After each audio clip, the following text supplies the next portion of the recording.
Good morning students. आज हम हिंदी 1 पढ़ेंगे और हिंदी 1 में हम पढ़ रहे थे चैप्टर 1, जिसमें हम पढ़ रहे थे भाषा, व्याकरण एवं बोली। भाषा, व्याकरण एवं बोली, जिसमें हम भाषा के बारे में पढ़कर समझ चुके हैं, क्योंकि हम पहले से ही भाषा के बारे में पढ़ते ही आ रहे हैं, तो हम भाषा के बारे में अच्छी तरह से समझ गए होंगे।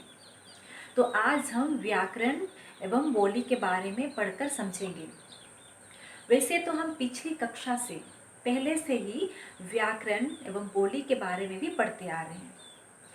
आज फिर से हम व्याकरण एवं बोली के बारे में पढ़कर समझेंगे कि व्याकरण हमारे लिए क्यों आवश्यक है, व्याकरण बोलना क्यों जरूरी है, व्याकरण सीखना क्यों आवश्यक है एवं बोली किस तरह बोली जाती है। तो हम बोली के बारे, व्याकरण के बारे में आज फिर से पढ़कर समझेंगे। तो चलिए हम व्याकरण के बारे में जानते हैं। व्याकरण क्या है? व्याकरण वह शास्त्र है जिसके माध्यम से हम किसी भी भाषा को शुद्ध रूप से पढ़ना, लिखना तथा बोलना सीखते हैं। व्याकरण वह शास्त्र है जिसके द्वारा हमें भाषा को शुद्ध रूप में लिखने व पढ़ने के नियमों की जानकारी मिलती है, उसे हम व्याकरण कहते हैं। व्याकरण के कई लाभ हैं। पहला है, व्याकरण भाषा की रचना और शुद्ध स्वरूप की व्याख्या कराता है। दूसरा, व्याकरण भाषा को नियमित और व्यवस्थित रखना सिखाता है। तीसरा, व्याकरण भाषा की शुद्धता को बनाए रखता है।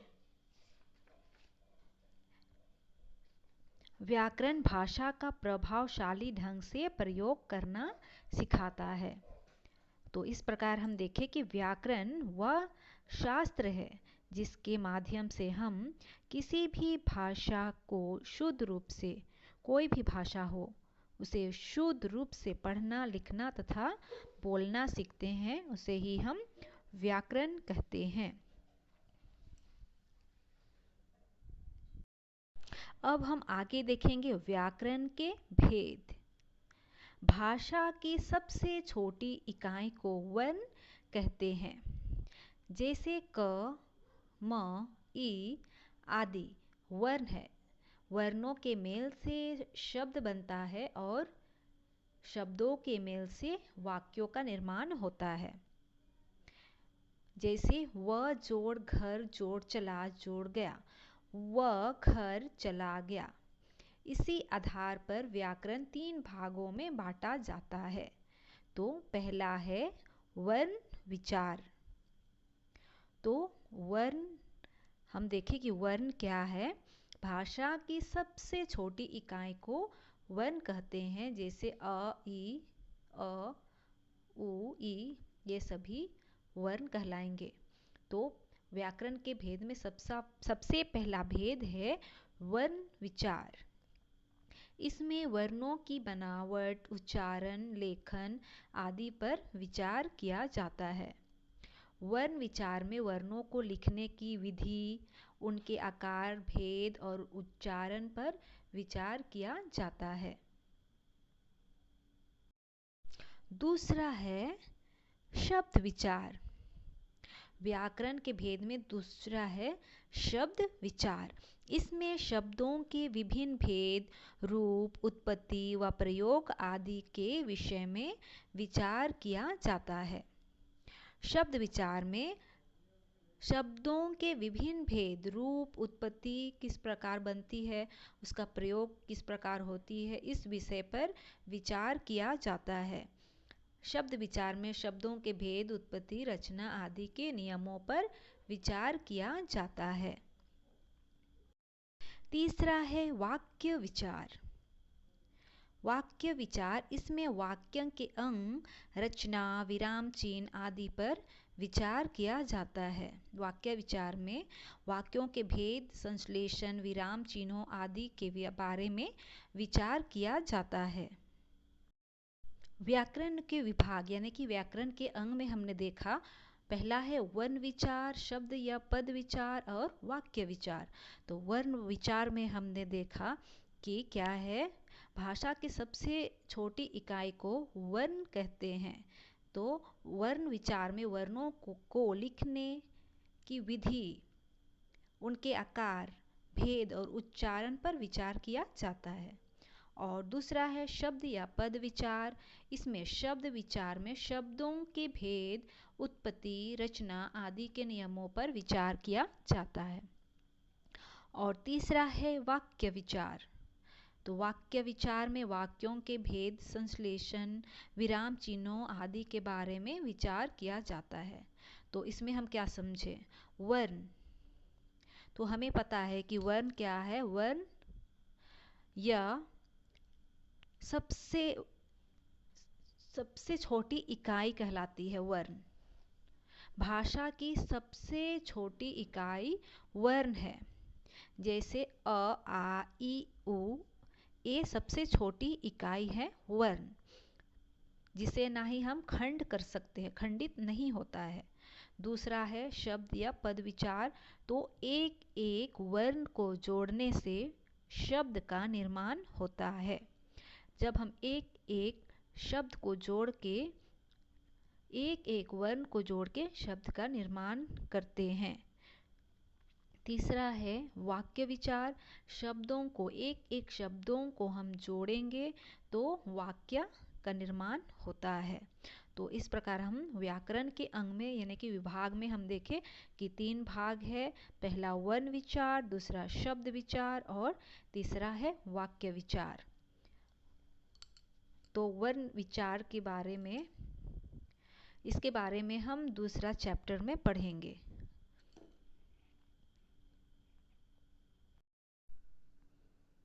तो हमने व्याकरण के बारे पढ़ा कि व्याकरण क्या है। व्याकरण वह शास्त्र है जिसके द्वारा किसी भाषा को शुद्ध बोलने, पढ़ने और लिखने के नियमों का ज्ञान होता है। अर्थात व्याकरण भाषा के शुद्ध रूप और प्रयोग का ज्ञान कराता है, उसे ही हम व्याकरण कहते हैं। तो चलिए हम उदाहरण के द्वारा देखेंगे कि व्याकरण हमें किस प्रकार से शुद्ध रूप से बोलने और लिखने के लिए सिखाता है। तो व्याकरण वह शास्त्र है जिसके द्वारा हम किसी भाषा को शुद्ध रूप से बोलना, लिखना तथा पढ़ना सीखते हैं। तो उदाहरण हम देखेंगे, जैसे खरगोश को काटकर गाजर खिलाओ। तो यह वाक्य क्या है, अशुद्ध है, क्योंकि खरगोश को काटकर गाजर खिलाओ। तो यहाँ क्या है, खरगोश को काटकर, खरगोश को काटकर नहीं बल्कि गाजर काटकर खरगोश को खिलाओ, ये शब्द क्या है, शुद्ध है। क्योंकि खरगोश को काटकर गाजर नहीं खिलाया जाता है, बल्कि गाजर को काटकर खरगोश को खिलाया जाता है, यह शुद्ध है। हम व्याकरण पढ़ चुके हैं और समझ चुके हैं। तो आगे हम अब लिपि देखेंगे कि लिपि किसे कहते हैं। लिपि, भाषा के लिखने के ढंग को लिपि कहा जाता है।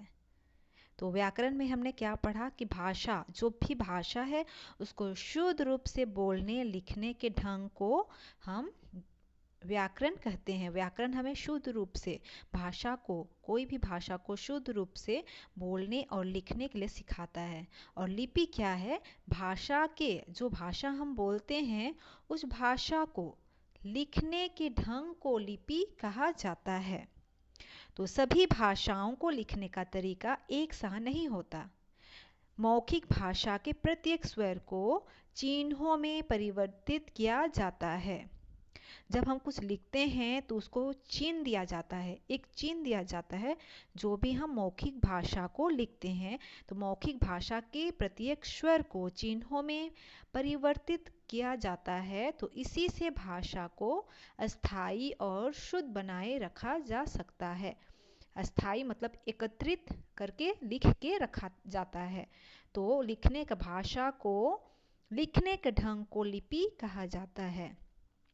मौखिक भाषा के स्वरों को लिखकर प्रकट करने वाले चिन्हों को लिपि कहा जाता है। तो सभी भाषाओं को लिखने की अपनी अपनी लिपि होती है। तो हमें ये तो पता है कि भाषा अलग अलग है और सभी भाषाओं की लिपि यानी कि लिखने का तरीका भी अलग अलग है। तो हिंदी भाषा की लिपि को देवनागरी लिपि कहते हैं। देवनागरी लिपि का विकास ब्राह्मी लिपि से हुआ है और अंग्रेजी भाषा रोमन लिपि में लिखी जाती है और अरबी तथा उर्दू फारसी की लिपि फारसी में यह दाईं से बाईं ओर लिखी जाती है। जैसे बांग्ला पंजाबी गुजराती आदि भाषाओं की लिपियों का विकास भी ब्राह्मी लिपि से हुआ है। तो हम देखते हैं कि हिंदी संस्कृत और नेपाली एक ही लिपि में लिखी होती है और उस लिपि का नाम है देवनागरी। संस्कृत, मराठी, हिंदी, नेपाली ये है देवनागरी लिपि में।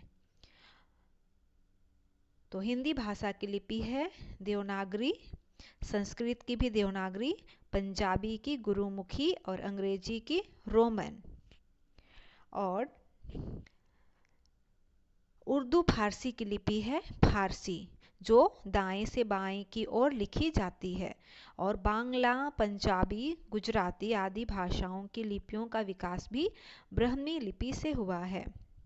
तो इस प्रकार हम क्या देखते हैं कि लिपि क्या है कि भाषा के लिखने के ढंग को लिपि कहा जाता है। सभी भाषाओं को लिखने का तरीका एक जैसा नहीं होता है। जो हम बोलते हैं उस भाषा को प्रत्येक स्वर को चिन्हों में बदलना पड़ता है, लिखना पड़ता है। तो इसी से भाषा को अस्थायी और शुद्ध बनाए रखा जाता है, इसे लिपि के द्वारा लिखकर।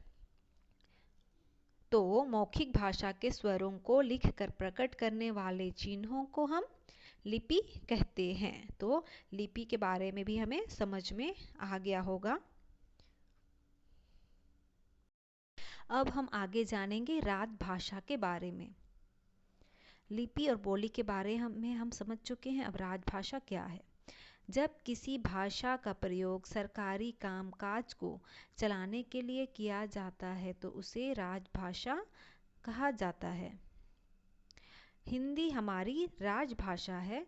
हिंदी भाषा को राजभाषा के रूप में 14 सितंबर 1949 को स्वीकार किया गया था।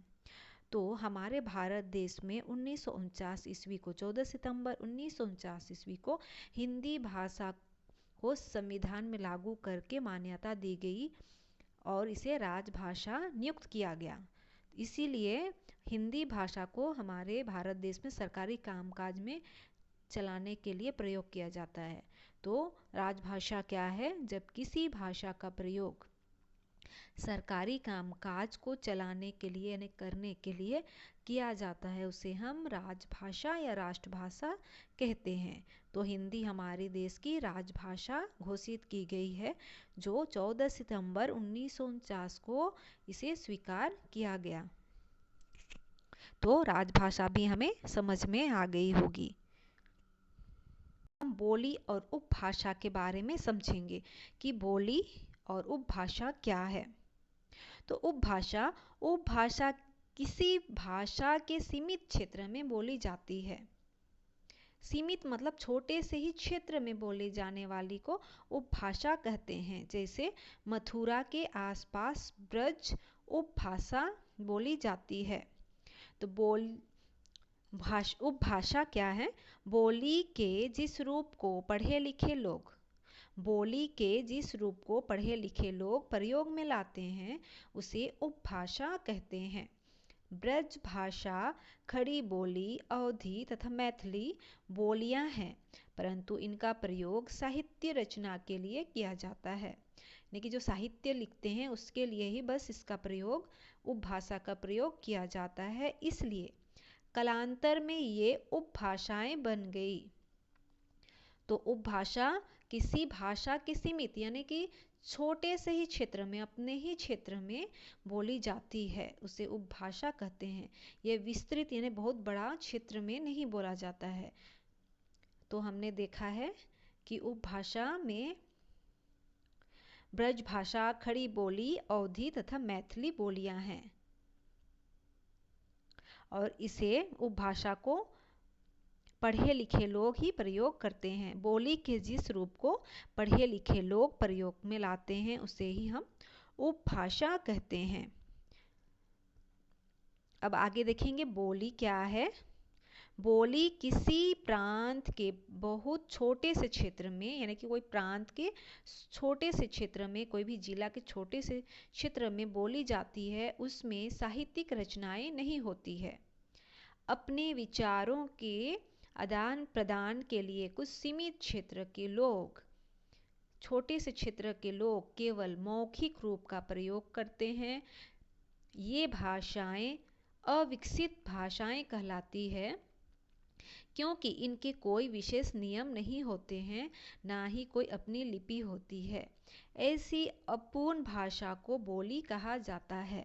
यानी कि बोली बोलने के लिए व्याकरण की ज़रूरत नहीं है और इसका कोई भी शुद्ध रूप नहीं होता है। बस इसे हम बोलचाल की भाषा कहेंगे जो अपने ही सीमित क्षेत्र में बोली जाती है।